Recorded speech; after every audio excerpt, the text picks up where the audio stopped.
What we have going on here is something known as a pileus cloud and cloud iridescence. So we have two atmospheric phenomena in one.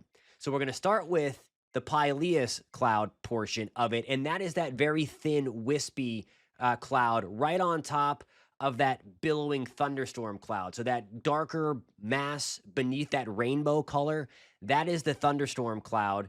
And what happens here is these rapidly rising columns of air, known as the thunderstorm cloud here, that's condensing, it forces up warm and moist air into the atmosphere. Well, sometimes you get the droplets to condense and form these very thin clouds, wispy clouds that are almost like a cap shape because it's being formed by the rapidly rising air that is pushing up on the cloud. These clouds typically don't last long because then they get kind of gobbled up by the actual thunderstorm that's developing. But early on in the thunderstorm's life, sometimes these can form those pileus clouds, the wispy part.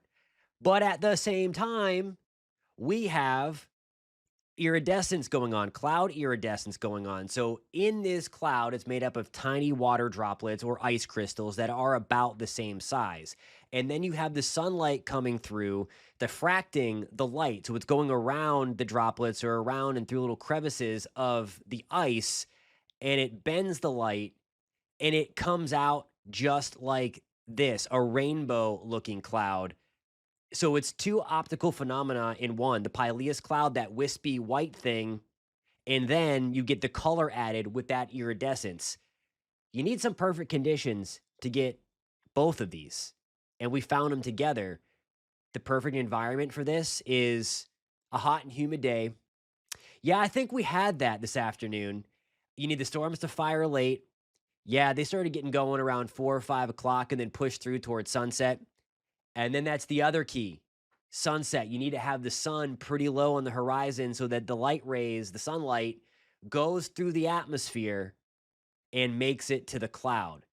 So again, that pileus cloud formed from the rapidly rising air. You get the cloud to condense, or you get the water to condense, the water vapor to condense to force that to form that cloud. And then you have the sunlight diffracting off the water molecules or ice molecules in that cloud, bending the light, making that awesome rainbow appearance in the cloud. So thank you, Carrie and Apopka, for pinning this photo and sending it in. We had a big cluster here. Happy Heart user, pins user Happy Heart in Ventura. Also, Bill Pass in Orlando. I'm going to spin the map around. Great looking photo right here.